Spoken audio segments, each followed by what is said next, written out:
Of course, you would have met challenges. Could you tell us some of the challenges then and how you were able to overcome some of them? A lot of the work of president goes on at the president's desk.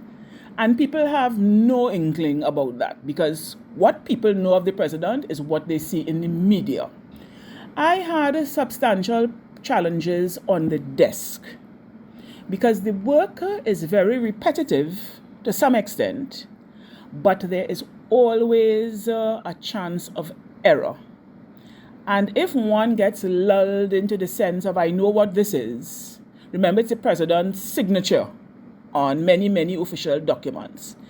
And really getting that right or at least trying to get it right to the best of your ability each and every time was somewhat challenging, especially when it has to pass through more than one set of hands. So that was one challenge that I found. For me personally, there was a challenge in deciding what events and occasions I would attend.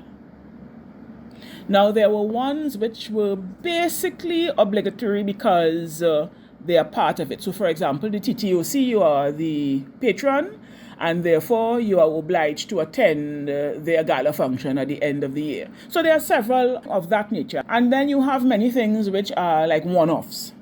One of the challenges was people who had asked me to be patron for things. Because prior to my assumption of office, you always had a president who happened to be male with a wife. And therefore they were able to share patronages. Some of them were the presidents, some were the spouse. But then everybody wanted to continue that and add on more. And here I was spouseless.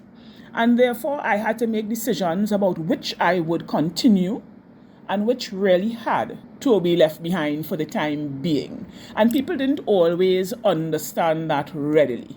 Then there was the issue of new patronage.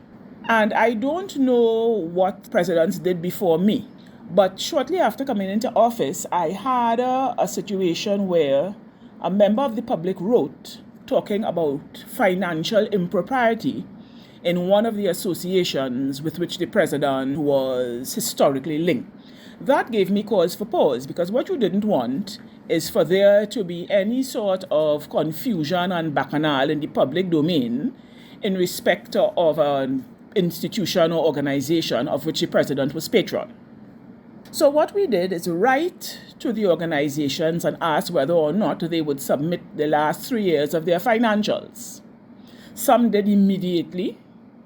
Some asked whether or not they could be given time, and given time they did produce. And there were others who were silent after the letter, and therefore there was no question of the president being patron. Not because I wanted to be nosy, but because I wanted to protect the office of president from any untoward inquiries of the office. So that was one of the challenges. How to spread yourself in respect of both patronage and the attendance at various events.